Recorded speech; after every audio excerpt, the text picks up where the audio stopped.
this episode of 20 Minute Tim's, the first ever Halloween Spooktacular. I'm your host, Jamie, the Devil. I'm joined by Martin Melly. Yes. And Stephen. I'm a banana.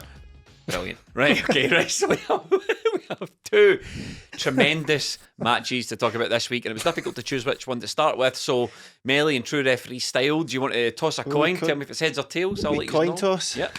What have we got? Tails. That's Atletico Madrid, so we're going to talk about Atletico Madrid. The best performance of the season, Martin Melly? Yeah, I'd say so, yeah. Talked about all over Europe apparently as well as the best in the competition. It was back to the good old days, old days. Celtic in the Champions League, competing, playing well. Parkhead was rocking, man. Man, that was absolutely brilliant, because all that stuff before about, you're right, you're a bit uncomfortable in your banana outfit. Well, I think what might have happened is that I underestimated just how luxurious and what great material this would be. And I think if it comes to it, I may well have to put the hood back a little bit, because I'm absolutely roasting. Yo soy banana in this for the Atletico one. But I think people watching on YouTube can see no expense has been spared on these outfits here. So there was a lot of talk. Was the Celtic Park atmosphere a myth? Does it exist anymore? And I think we got, as Melly said, one of those fantastic nights back. Yeah. No, it was thoroughly enjoyable, and an absolutely rocking night at Celtic Park. I may have to keep adjusting this out of my line of sight, but really struggling. Just take the hood down. Take the hood down. I'm going to have to abandon the banana gimmick in record time here. Seconds into the podcast. There we go. You can actually tell it's a banana now. But a thoroughly enjoyable night. Great performance, great atmosphere.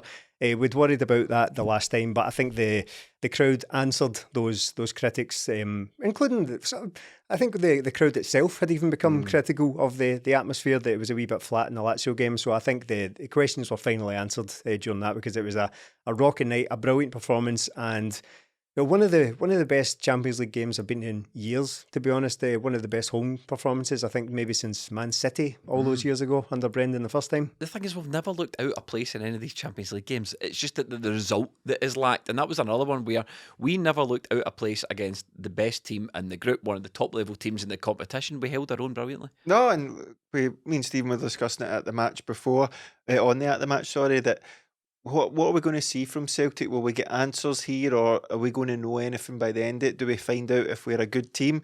And you find out, do you know what? Celtic are a good team. They can compete at this level, but they are lacking in certain areas, and it's not exactly rocket science to see it's the same areas where we're lacking in towards the end of last season. So what Celtic can do is compete. They may not be able to compete against the top teams in this, that's fine, but in that sort of tier down, we can compete. We can go up against these teams, and it's difficult to speak while you're smirking at me. I'm sorry. I can see Stephen desperately struggling with his banana outfit in the corner of my eye. So I'm just trying to keep it together. But obviously, I'm suffering from a craft here. I'm going deep method acting as a banana on the Halloween Spooktacular. It's what the audience demands. We never half-arse anything on this podcast.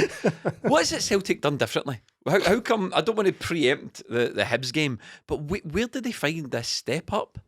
I think it's just a bit of time on from the first couple of games, where the guys that are in the team, everybody sort of knows their jobs. We have a settled team now. Cameron Carter-Vickers come back in at the team's massive. Louis Palma being in there, being a threat, and us having a threat. So I think the guys like Yang starting against Lazio at home, didn't we? So I think this team's settled now with Rio Hatate back. All these wee things add up, because Celtic's 11 that started that game is the best 11 we have right now. Take away anything from that, it starts to fall down ever so slightly. More on that coming up, yeah. Because you look at the likes of Matt O'Reilly, and honestly, that was an amazing performance for Matt O'Reilly against Atletico Madrid. He just stepped up. He just took it up a level. Now, we were talking about Matt. Last week's podcast was more like a love letter to Matt O'Reilly, just talking about how good this guy is and how good can he possibly be. One of many. He hasn't answered any of them so far, has to be said, so we'll keep at it. But he turns in a performance like that, just raises it up again. Yeah, we raved about his pass for Kyogo's goal in the Lazio game, the early. It's almost identical, but even better this time around. And we spoke in similar terms last year about how Rio Hatate didn't look at a place against Real Madrid, at that point the European champions. But Atletico Madrid are maybe on a level with Real Madrid these days, kind of give or take, who knows. But Matt O'Reilly stepped up and delivered. And something about that game that was Matt O'Reilly, especially because, as we said last week, he's the best player in Scotland currently just now.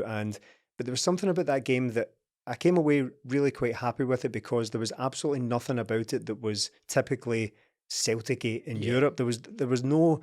There will be many people who come away from the game thinking, "Oh, you need to win your home games. That's no good enough. We need to be better and all that." But personally, I came away just thinking we were really in that game, didn't look out of place, and really put in a good performance against one of the best teams in Europe just now. And I didn't come away with any of those. It's the stupid mistakes that let us down every time. I just didn't feel like that coming away at all. Because coming out of Lazio, the guy that sits beside me, I said to him before the Lazio game, I says, look, I just don't want us to do any Celtic in Europe bullshit, you know?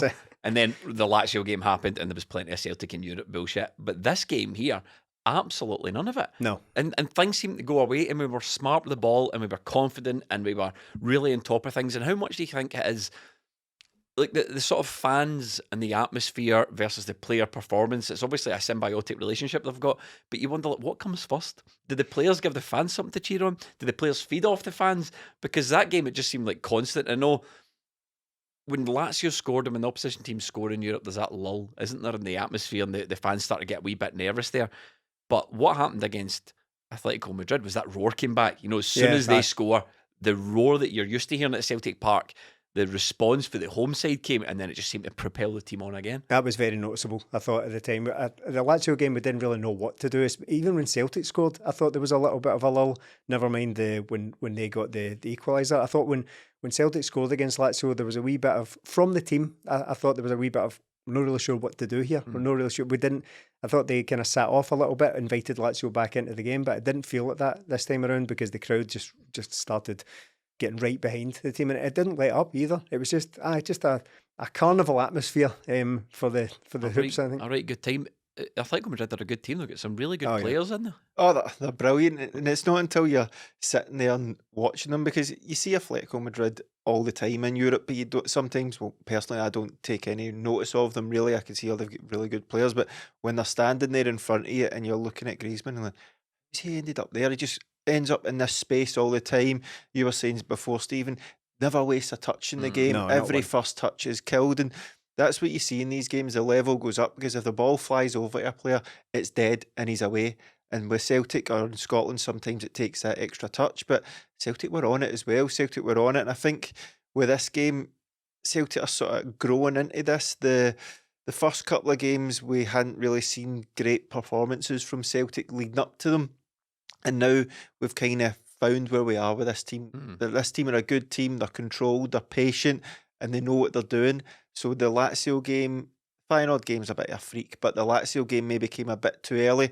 This one, Celtic are growing into this. It might be a bit too late, but from the start, the roar when the Champions League comes on, that's brilliant, and then the roar when the game starts. But then Celtic gives the fans something to go on, and that early goal gets the fans behind it. So then if Atletico Madrid, do come back into the game, we've already got the belief in us that, you know what, we can go again. And Celtic did go again, even when they went the goal down. I thought the first half was the best I've potentially ever seen from a Celtic team. But there's been obviously better 90-minute performances from Celtic. So getting that early goal, getting the crowd behind them, and I think it's just followed on from the belief that this team are just a bit of a winning machine now, up until this week. I know, you can say that up until the game. Fabrizio Romano, persistent Celtic doommonger on Twitter, said after the game, teams sniffing around Matt O'Reilly, it will have to be a Celtic transfer record or a Scottish transfer record for anyone that wants to take him away. Look, I mean, of course it is. There's nothing more obvious in your life. If somebody wants to pay money for Matt O'Reilly, and I don't know why somebody wouldn't now, because, look, I'm not selling a Celtic player. I want the guy to stay in. Anyone that's watched and listened to this podcast long enough knows that I'm still getting to grips with the reality of players and managers leaving a wee bit earlier than I wish they would. But there's no doubt that if anybody wants him, 30 odd, 35 million, easy, that's where you need to start talking. Well, one thing's for sure, that 10 million from Leeds was absolute silliness anyway. Yeah. There was absolutely no chance that was ever going to happen in the dying days of the summer window. Absolutely no chance. But can Fabrizio not keep this till like January, mate? This is October. Why are we talking about teams sniffing around Matt O'Reilly? He hates Celtic. I don't know what's going on. Since you beswitched his name, Stephen. It's a Masonic conspiracy involving Fabrizio Morano.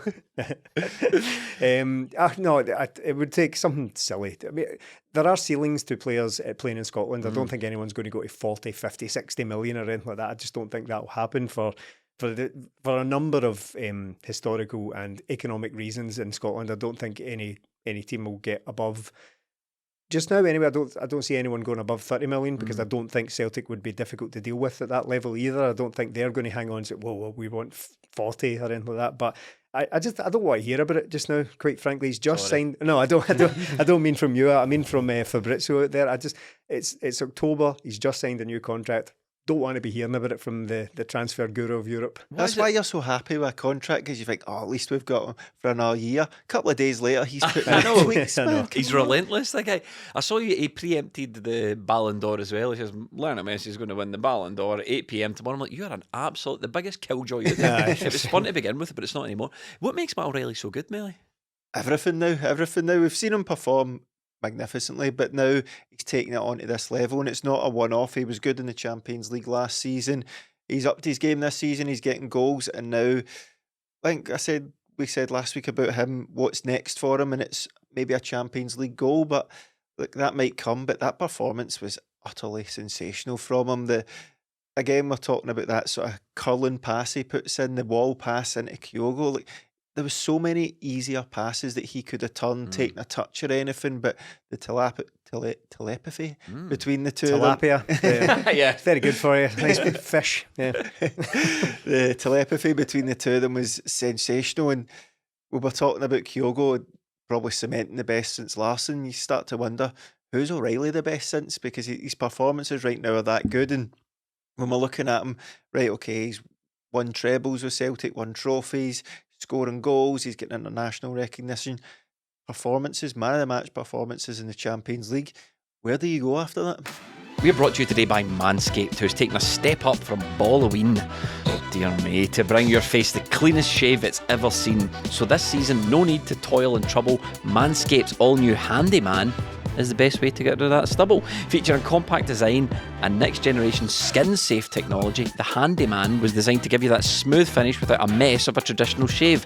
Get a sweet treat this Halloween by going to manscaped.com and use the code TIMS, T-I-M-S, for 20% off, plus free shipping. It may be spooky season, but you don't want to scare people with a scraggly beard. Give them something to look at with Manscaped's Handyman. Are you tired of a bad razor making your neck look like a scary movie? With the Handyman's skin-safe technology to help reduce nicks and cuts, you can finally feel confident when going for that close shave. That's right, your Halloween costumes may take effort, but beard grooming doesn't need to, when you can get 20 different beard lengths in just one guard. Can I just say something, Stephen? Manscaped, this isn't in the read, but they actually sent us this boxed product, and I've been using it, and it's actually good. You look fantastic, Thanks Jay. very much. Genuinely, it is really good. Get 20% off and free shipping with the code TIMS at manscaped.com. That's 20% off. Free shipping at manscaped.com when you use the word TIMS. For a look as sweet as candy, get yourself the Handyman from Manscaped. I think it's all about confidence, Stephen, because it just shows you when you actually have a bit of confidence in yourself and impress yourself as an individual and as a team and impress your style onto these other teams. Celtic are no that far behind when they actually have a bit of confidence in themselves, and as Melly said, play the difficult pass, try the difficult ball. Really, I mean, we can talk about Diaz and Maida in a bit, but the amount of effort, when you add that effort in, when everything starts to come together, it shows you the performance levels that Celtic can reach. Yeah, and I think Celtic are currently, anyway, again, the first two games of the group didn't go particularly well, but when it came to this, when it all sort of culminated in the Atletico Madrid game, and I know there are still games to go, but to all intents and purposes, we're kind of out of the Champions League running, really. It's maybe just a race for the Europa League potentially now, but it's come to this point, and I think Celtic have basically done everything they could do in this game. Of course, you could try and win it, but I think in a similar vein to playing against Real Madrid last year, you can really give them a hard time of it. You can really go up against them toe to toe and put them under a little bit of pressure. But we're at a certain level, their overall quality across their team will generally eventually take over, and I think that's what we've seen in both of these games. It's just that Atletico Madrid obviously didn't win the game, but they managed to get it was ultimately a fair result, which is why I wasn't I wasn't too downbeat about how, right, okay, we're probably more than likely out of the Champions League now. But I wasn't downbeat about the performance because I thought, right, we've basically done everything we could there. There was nothing really disappointing. There was nothing that I rued coming away from that performance. I thought they did all they could and eventually just drew with a team that had better players in it. You mentioned Griezmann. We were talking about it earlier, as you said. It was like, I don't think he wasted a single touch or pass, or he just seems to have this. He just kept turning up places. Yeah, a gift for just appearing, for just finding space and exploiting it at all times.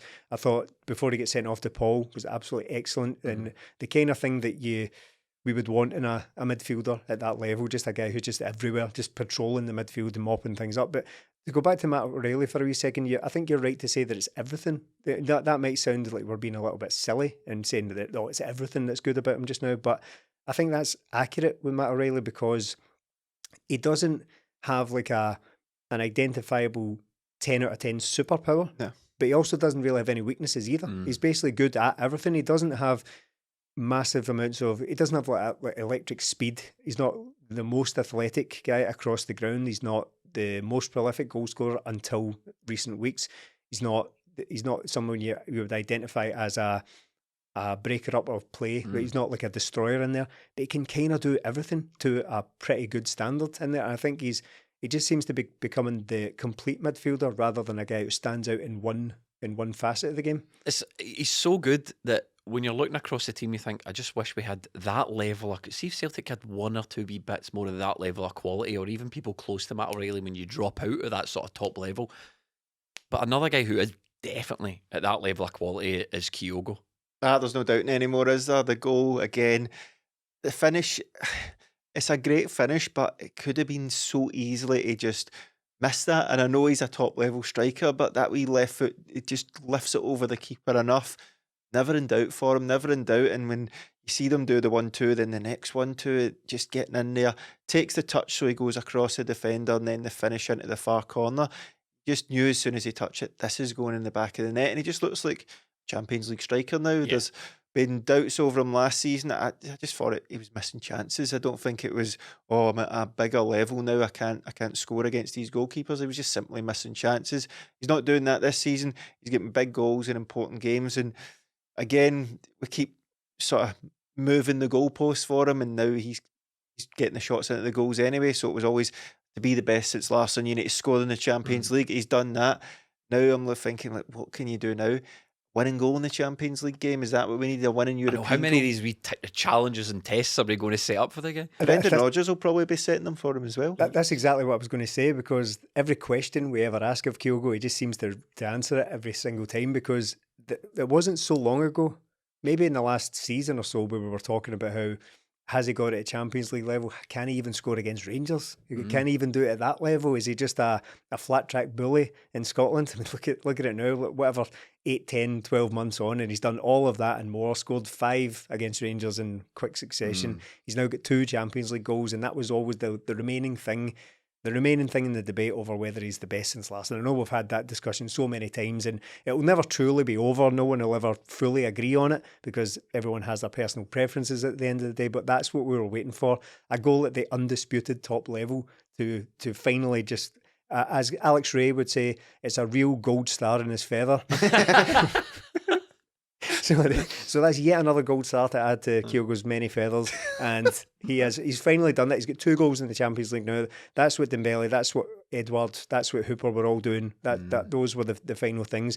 He's got more than 60 goals for Celtic, and he's only been here a couple of seasons and a bit. So the guy's completely unstoppable, and there was absolutely no doubt about that when the chance fell to him. That's Oblak he's coming up against as well. One of the best shot stoppers in the world, has been for many years, but there was never any doubt in anyone's mind in that stadium. Everyone stood up as soon as he received that ball, prepared to celebrate. And we've already mentioned it, but a great ball, perfectly weighted ball from Matt O'Reilly once again. And it was like they played a 18-yard 1-2. They were so far apart, and yet they played a 1-2 and just spun in behind. Brilliant goal.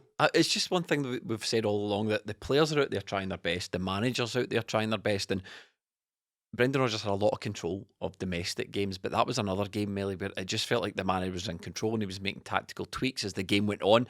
He's no just there's definitely a difference in the approach to these games from Ange to Brendan. Now, you can decide which one you prefer, and the one that's most successful is the one that's going to get the better results at the end of the day. But there's definitely a different approach between the two managers. Oh, there definitely is. And look, we can see Ange's system works. We can see he's top of the Premier League right now. But does it work for a team who aren't at that level? So Celtic going into Europe, are they going to concede a lot of goals or be caught out a lot? Probably. But with Brendan Rodgers, what he's doing, it is a bit more controlled and it is a bit more adapting to the conditions. Like Celtic, Ange's style of play, he only had one. I loved it. I thought it was brilliant. And if you're going to go out on your sword, that's the way to do it. Go into the Champions League, go toe-to-toe. If you come up short, then so be it. With this, Brendan Rodgers has slightly adapted things a bit, tweaked things, different roles for players that within the system in these games, and it's working. It's working. And look, Celtic, in all the Champions League games we've seen, we've never had that bit where we're like, we are hanging on by a thread here. We haven't had that. We've looked like a team who has a plan. Everyone knows what they're doing, and they're sticking to it, and they're starting to get results. Even though the Lazio performance wasn't great, if the Lazio game was last Wednesday, we'd have beaten them. Yeah. I think it was just time that came too quick for Celtic. So I think these games came a bit too quick for Celtic, but whose fault's that? Celtic's, not Brendan Rodgers, not the players. So I think Brendan Rodgers has tweaked things ever so slightly, and it's probably what Celtic need. We're not going to be a team that sits in where our backs to the walls are. We just don't have the players and we don't have the mentality for that, and I'm glad about that. What we have is players who can hit teams on the break when we play quickly. We've also got players that can keep the ball, like Callum McGregor, Paulo Bernardo and Matt O'Reilly. Bernardo comes on so early, basically played the full game. Absolutely brilliant, every single one of them on the ball, work rate off it. The midfield was incredible, and we always talk about it. We always go up against a team that has a brilliant midfielder.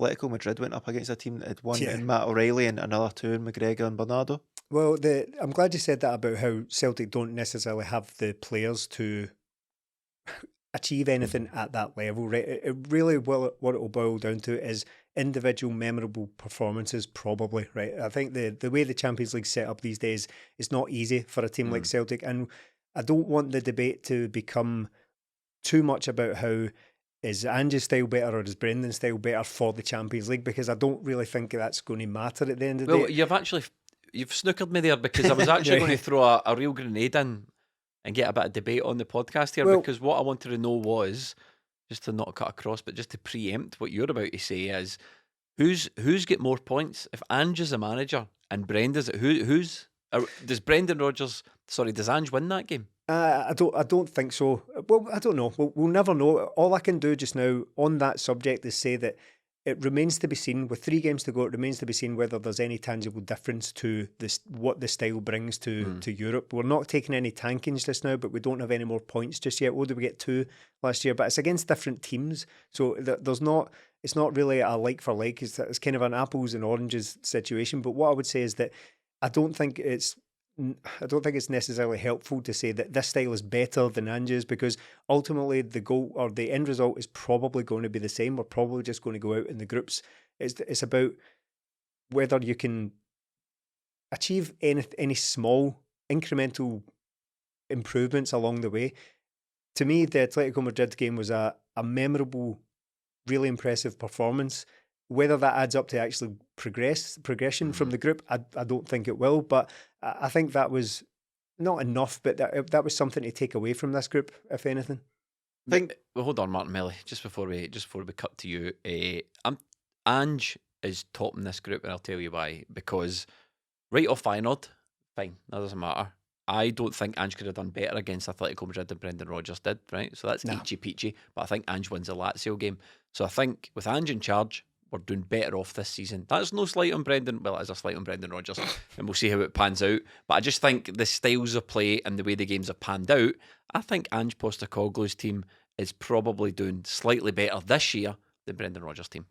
Potentially, but I think Ange last season, that was peak Ange Postecoglou. We all heard about the second season. He sort of had most of the players, in fact, all the players that pretty much in Ange's first 11 in the games last season if he could have picked his strongest team. We're all there in the first though, season. when you're talking about last season, you're reminding me, would Brendan Rodgers have done slightly better? Would been a bit more pragmatic and a bit more controlled in the Shakhtar games, maybe got a better result? If you swapped groups around. I think with the Shakhtar games, it was just Celtic not taking their chances, wasn't it? With Ange last season, it was peak Ange, a treble, Champions League group stage, beating Rangers multiple times. That was his second season. That was peak Ange. This isn't even near peak Rodgers. This isn't anywhere near peak Rodgers. If Brendan Rodgers is looking at that team from the other night, that's the best team he's got right now. He's probably adding in 3 players to that. So he's going to want a goalkeeper, a left back, and another winger at least to better that team. So I think maybe next season, but again, you lose players in the summer or January and everything changes. But I just think Celtic's way they play might do them better in the long run if we manage to get in the Europa League. We've seen when Ange, when we went down to the Conference League, going up against Bodo Glimt, we thought we can go a wee run here. It wasn't to be, so I think it's going to be difficult no matter who Celtic get in Europe. But styles, you're never going to be able to tell, but I enjoy both styles in different ways. And would Ange have beat Atletico Madrid? I don't know. He probably would have beat Lazio, but I think Brendan Rodgers' team would have beat Lazio on Wednesday there. The question is, what does Celtic need to do to win these games? Melly mentioned that if Brendan Rodgers wants to win these games, he needs to get 3 good players in. One's at left back. Greg Taylor's been really tested. Now, we all like Greg Taylor on this podcast. Did we give him an award at the end of season awards? No, I think he was nominated. But he just fell short. Unlucky, Greg. Penalty or no penalty? It was a penalty. It was a penalty. It's subtle. It was something you would clever. If you were biased about it, you would say it was soft, even though that doesn't really exist in the advent of VAR. Soft penalties don't really exist anymore. It's either a penalty or it's not, or how it should work anyway. Watching the replays back, it was very unclear at the game. We just sort of, the messages started coming through on various WhatsApp groups because that's all you've got to go on. That looks like a penalty, but watching it back, he does kick the guy's heel just ever so subtly away from him. The guy kind of gets in front of him, doesn't he?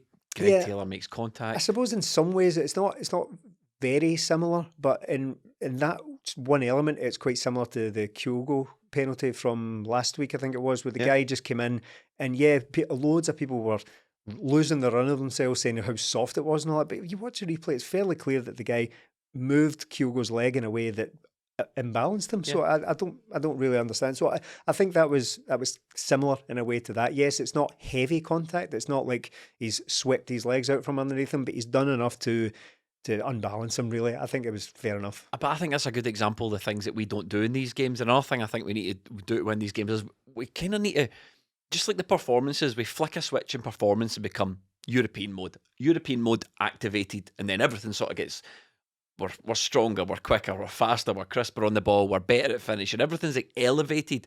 And another thing I want us to do is I just want to get into that European mindset a bit.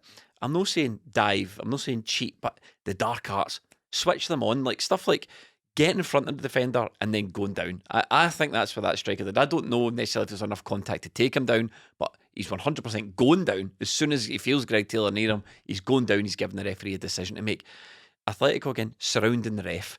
It all that, there's loads and loads of stuff. I'm not saying surround the ref, but one thing I did notice was, I can't remember who committed the foul, but Atletico were around the ref. There was not one Celtic player there going, not even going, listen, you fucking beat it. You know what I mean? We just sort of stood back as if we're sort of playing second fiddle, and I want us to sort of get more involved in that a wee bit. They were repeatedly calling for the invisible cards and all that as well, which I previously thought, yes, Melly, could you get a couple shows, Melly? People think we're half an arse. Clumsy in it. Should have had that prepared. Like a proper referee, isn't it? 2 seconds. Yeah, this is obviously it's taking a wee bit longer than I thought. There we go. But I thought that was an offence in itself, but it's not. It's one of those things. There's a Celtic player going, what's this dick update?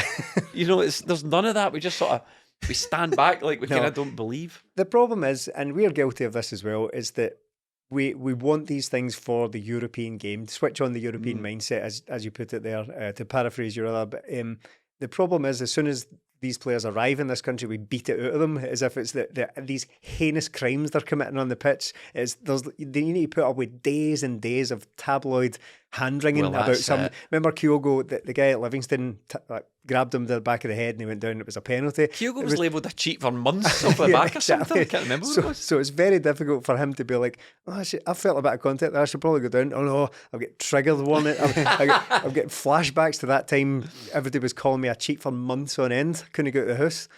It's just the subtle things, like you say, isn't it? Like Celtic we seen last season, we done the Champions League. Well, thought we gave a good account of ourselves, but we probably could have done a wee bit better. But that was that team's first foray into the Champions League. Now this team are in it. They start to grow into it a wee bit more. You start to realise the levels. And remember after the Champions League last year, Ange said he sort of tweaked the tactics to prepare for the next Champions League. And Celtic's run from December onwards was incredible. We were just taking teams apart. And now that Celtic are in this Brendan Rodgers team, like it is right now, it's just game after game after game. Once it starts to settle down come January, and when we come back from this January break, I fully expect this Celtic team to motor on, bring a couple of players in, and then fully become a Brendan Rodgers team. It's very hard for a manager. It really happens that you come in as a Celtic manager and then play a couple of league games and then you're bang straight into the Champions League. You've kind of got the qualifiers to contend with, but this time it didn't happen. So Brendan Rodgers isn't exactly an established European manager, is he? He's had a couple of times with Celtic, he's had one with Liverpool, so he's went down to Leicester, learned a lot, and it looks like he's back a better manager because he's able to adapt to these things. So I think it'll do Celtic good in the long run, and he has promised he'll be here for at least 3 seasons, maybe 7. So hopefully we learn from it. How come Lewis Palmer keeps scoring so many goals, Stephen? Because I'm not entirely sure yet if he's good or not. Yeah, I know, it's intriguing that. Good finish, right enough. A belter of a finish, and that's probably, see, when I watch a guy like that play, it's sometimes kind of the opposite of what I've said about Matt O'Reilly. He doesn't really have like an identifiable superpower, is how I put it with Matt O'Reilly. He clearly has. And when I sometimes I see players and I think that's what's made you stand out at every level. See, when you were like 10, 12, coming up through the levels, what made him stand out is he can absolutely hammer a ball really, really well. He's got a very, very nice connection with the ball when shooting and delivering crosses, and we're led to believe very good at set pieces and all that. So that's definitely what his thing is, and that was a brilliant goal against Atletico Madrid as well. Raised the roof off the place. So he's a very dangerous player, Lewis Palmer. Didn't really affect much on the Hibs game, the follow up to that. But I've got a few things to say on that coming up, right? But don't want to take away from it just now. But that's clearly what has made him stand out. Probably it was what made him stand out to any watching scouts for Celtic as well, and Rangers, even though they turned him down. They said no thanks to Lewis Palmer, and we got him sloppy seconds against Celtic. So it's clear that he's going to do that a lot for Celtic. I wouldn't be surprised to see him hit comfortably into double figures this season. His first season in the country, I think he'll comfortably get a decent amount of goals for Celtic. He's always in the positions, and that's it. So he'll always get big chances. We see guys like Yang when he played in the Champions League. Yeah. He never had any confidence he'd score, but with Louis Palma, I think he's always going to be in there. He's going to score. He's going to be in the positions, and that's vital because Celtic aren't going to get a lot of chances. The fact that he's in there and he takes them for a slight touch off Daizen Maeda, he could have 2 Champions League goals already. He's got plenty in the league already. So he looks like he's going to be a guy that makes it at Celtic and is a very good goal scorer for Celtic. Where he's a great player for Celtic, I'm not too sure. But on Wednesday night, we just seen that's why Celtic have Louis Palma to score goals in there. And it's also why they have Daizen Maeda on the other side. But then when you switch it to Hibs when things aren't going too well, you can see why we could do a bit better than these two. But for the Atletico Madrid game, both of them were brilliant. Palma still needs a lot to add to his game. He's got, like Stephen says, even the way he passes the ball, he's always doing it with intention. There's always something behind it. I love his technique in doing it. Got to get fitter because he starts blowing towards the end of these games. So he's going to need up the levels as well. But again, this is what happens when you bring in guys on deadline day and they've not got the time to do pre-season, be in the team and all that. So there's no way he shouldn't have been starting against Feyenoord and Lazio, but this is where we are. This thing about meeting the level though, Stephen, I think it's it's pretty evident. And Melly says one thing that Brendan Rodgers would want to do if he wants to go in and win these games is to add some quality to the squad. And God knows we've spoken about the transfer window long enough. But when you look at the Hibs game, this thing about meeting the level that Celtic and Brendan Rodgers need. Last midweek, he spoke Marco Tellio. You won't see him for a while. He's struggling to meet the level. Yang clearly struggling to meet level. Kwon clearly struggling to meet level. Palma looks as if he's coming into games contributing, but just getting pass marks. When you dip into that sort of second level of Celtic player, as we saw against Hibs, well, there's a couple of things we saw against Hibs. Even if you go into the Atletico Madrid game, again, Celtic have the choice to make 5 substitutions. They make 3. Yeah. They make 3, the same as the Lazio game, and as soon as Celtic change things, Celtic went 3-5-2, which was the right thing to do. We got unlucky because just after that we had the sending off and we couldn't make any more stoppages. That's fine, but the fact is we made that last sub knowing that was our last sub, and we chose not to bring on 2 players. We chose to bring on James Forrest. Yes, James Forrest, play him up front. So we finished that game with Daizen Maeda and James Forrest up front. I thought we could have put James Forrest out right or something, but it just shows there's 6 players on that bench that Brendan Rodgers didn't even consider bringing onto that game. One of them was a striker, and not a chance you're seeing him in it. And that's the thing, he's not even... I mean, there's no squad rotation. In an ideal world, Brendan Rodgers, Stephen, wants to rotate that squad somewhat from the Champions League to Hibernian. Oh, it's a necessity these days. You can't just have 12, 13 players and just stick with it, hope it gets you through the season, because already this season we've had numerous injuries. The crisis that we're only just coming through the other side of at centre-half, we're starting to get a few players back. Stephen Welsh back training as of just the last couple of days. But now Hatate is injured long-term, Abada's injured long-term. So there's no way we can get away with this level of just running the first 11 into the ground. And I know people are wary of moaning about the transfer window and the squad and all that, right? I get that, because Lord knows we've done enough of it in recent weeks, but it's becoming a problem now. Yeah. It's becoming an issue, because I looked back in some of the post-Champions League selections last season when ANGE was here, right? And it's after Real Madrid, tough games, travelling to Shakhtar Donetsk, tough games against Leipzig, all these hard games, but last season we were able to call upon certain players who would get you through the next couple of games, give Kyogo a rest. It happened frequently. It was to varying success, because included in that was the worst performance of last season in the St Mirren game. That was after a Champions League game, and all the chat around that was they made too many changes. Changes rather, sorry. So I looked back at that, and Juranovic was always left out after the Champions League games. Kyogo often left out. Ralston would almost always play. Giakoumakis would play. Forrest came in for the game against Hibs, scored a hat-trick in the 6-1 game. So after Champions League games last year, you had the 6-1 win against Hibs, you had a 3-0 win away to Livingston, beat Dundee United, I think 4-2 after the Champions League game. So it was good. We managed to get through these games, but it's because the squad was much stronger, and you could bring in guys like Aaron Moy, Giakoumakis, even Haksabanovic came in, did a job. Bernabe came in, played a couple of games, was never great, but you could put him in there. Brendan Rodgers couldn't dream of that just now. He can't make any changes whatsoever. The only change that was made from Atletico Madrid, so from Atletico, a really tough game, and they are great performance. From Hearts to Atletico to Hibs, the only change was Bernardo, was it? So that was enforced. Hatate get injured, and Bernardo comes in after 7 minutes in the Champions League and starts the next game. So that's the only change being made, and this is what's going to happen. It was a nothing each draw, because these players are out. These players are out on their feet, and we're not.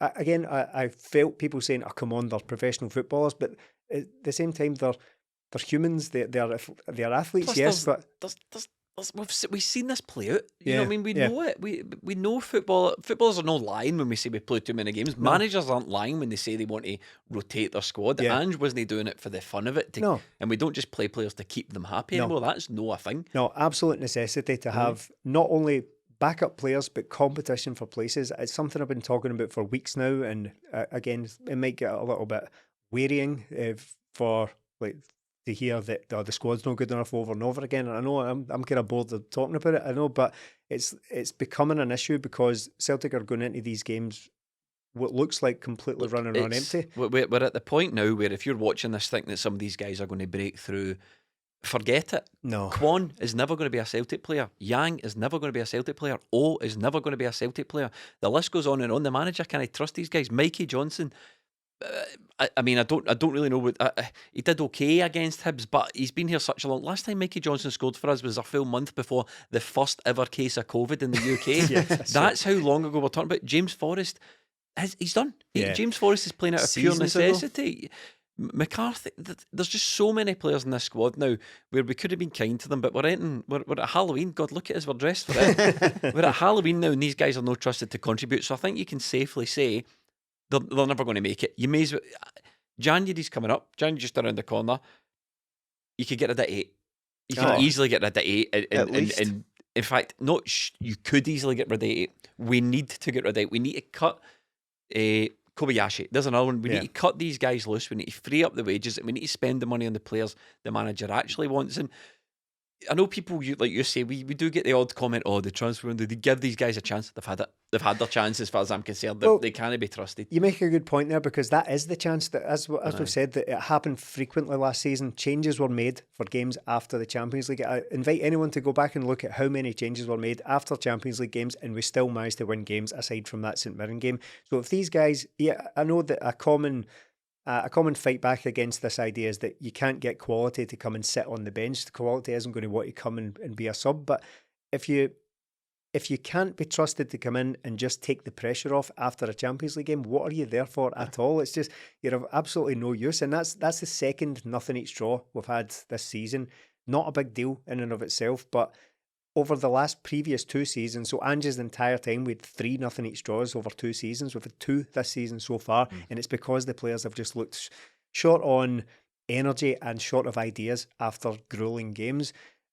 I remember, it could be that. I mean, we're dealing with small samples, of course, because we've only had 14 games so far this season. But also with that, the longest winning streak Celtic have had this season is 2.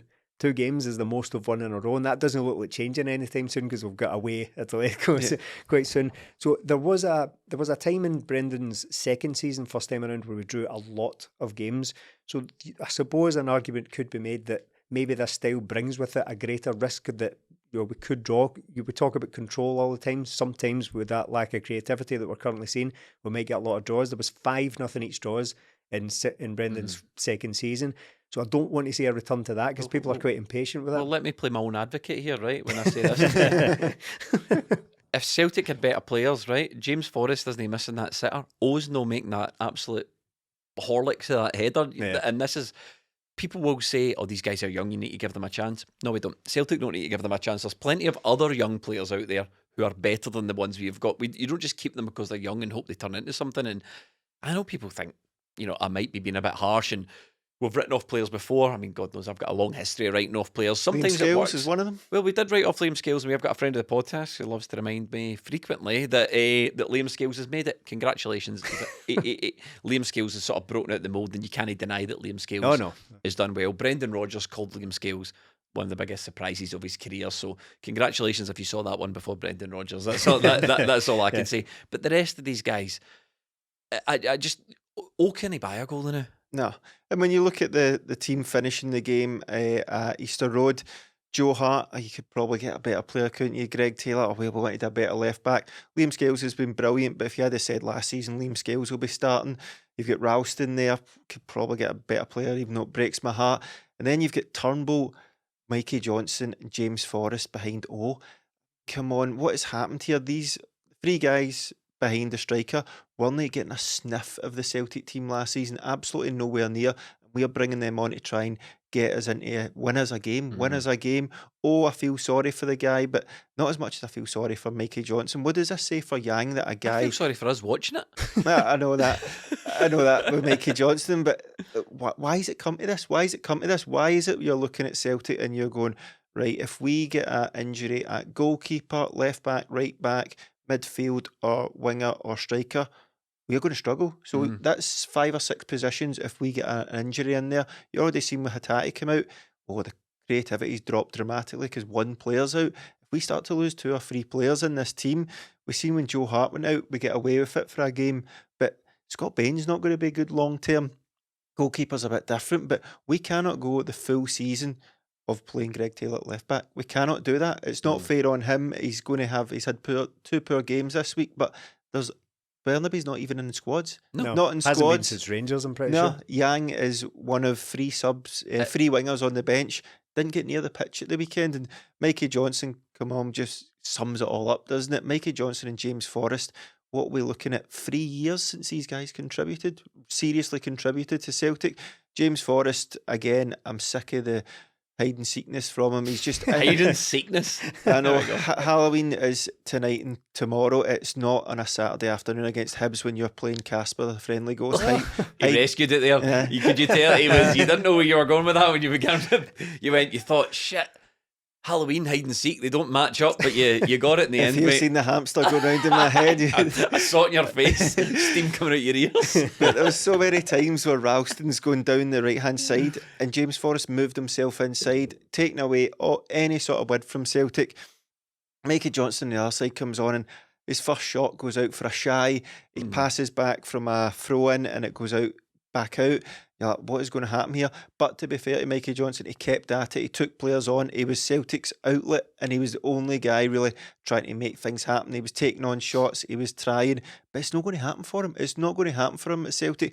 Then he passed the ball to David Turnbull and you're like, what are we going to do here? Do you have a degree of sympathy for Mikey Johnson? I feel sorry for him. I kind of do, not in a sort of patronising way, just in a sort of signed that new contract. He went on loan, seemed to do okay when he went on loan, came back, hasn't really broken through at Celtic on his return, played at the weekend, and it was all for Mikey Johnson. But he was the performance at the weekend didn't really warrant the criticism. I think people's problem with Mikey Johnson is it's what Mikey Johnson represents, and it's the fact that he's somebody brought him out of an old bookshelf and blew the dust off him and put a big key in his back and wound him up and put him on at the pitch again. I think Does that make any sense? Yeah. It's a spectacular. We're coming on all sorts of metaphors here, all sorts of chilling metaphors. Haunted ventriloquist puppet that is Mikey Johnson. I think it's just too late for him. I think he has come to, in some people's minds, and I don't even necessarily disagree. I don't like it because I've always wanted him to do well. I've always wanted to give him a chance, of which he's had many, many chances now. So I don't like that he has come to symbolise things that are going wrong with Celtic, and you've just done it there as well. You basically just effectively pointed to Mikey Johnson and said, "What's going on here?" And that is a view shared by everyone in this room and a lot of people out there as well. What's going on? A bit like near Beaton in that respect. And any time Beaton started games, you're like, how come he's here? It's even more bizarre with Johnston now because it has been literally years since he did anything in a Celtic shirt, and I really wish that this had been handled a little bit better. If we are to take Mikey Johnson seriously as a genuine part of this Celtic first team squad, then it had to have been in better circumstances than this. He's been fit for weeks. Give him a run out against Kilmarnock or Dundee at home or something. We've got these teams in recent weeks. Give him a run out, but he wasn't even in the squad for those. He was getting brought in and stuck on the bench in Champions League games, not playing. Straight back out the squad, back in for the squad for Champions League reasons, and now the first time we see him in years is he's been pitched in an emergency in a game where nothing is going right for Celtic. We've not created a thing. On you go and rescue both this game and your reputation with the Celtic fans. I think it's desperately unfair on the guy, but it's no the fans' fault because this is the position we've been left in with how long. And it tells you once again, doesn't it, how good Yang is? Yeah, it does. It does, and that's another, again, a very strange one. But there's no getting away from the fact that the final lineup, the closing lineup of that game, was symbolic of everything we've been complaining about since the transfer window closed. To finish the game with Ralston was enforced because Johnson got a really sore one in the face. Take him off, by all means. That's crazy that he even tried to play on. Silliness. So I don't complain about that so much, but he still falls into that category. So you're looking at the final lineup and you've got Ralston, Turnbull, Forrest, Johnston and all trying to win this game. All trying to maintain the lead at the top on a game that's just no falling for us. So I wish it had gone better for Johnston, but I just cut the guy, end the guy's misery. Another one for January. The misery must end. Let him go and just let him go and play football somewhere. Just stop this because short of something absolutely extraordinary, he's not going to rescue his reputation here. It's just when you're looking at Celtic this season, I just keep looking at it going, right, we've kind of, Joe Hart's done much better than I thought he would. We haven't really suffered for him, but bar the Feyenoord game. Greg Taylor's doing all right. We could do better, but it's just a massive Jota-shaped hole in this team, isn't it? Just that creativity, that wee spark, that guy. And look, Jota's passing was underrated as well, the way he could find a through ball or play those long diagonals. So it's just, Celtic just haven't replaced that in the slightest. We've brought in so many players, like you say, Halloween, we're November, and there's 4 or 5 signings that I don't even know what type of player Home is yet. I don't know what he is. Juan's not going to play. But to be fair to Home, Brendan Rodgers just let loose or let everyone know at his press conference this week that he's been injured for a couple of weeks. Now, I don't know how this comes about, because every single week we watch the press conference, every single week the first question is any injury updates, and at no time is at no time did he say Holmes injured, and then he says, oh well, I've got Home back now, he's back fit.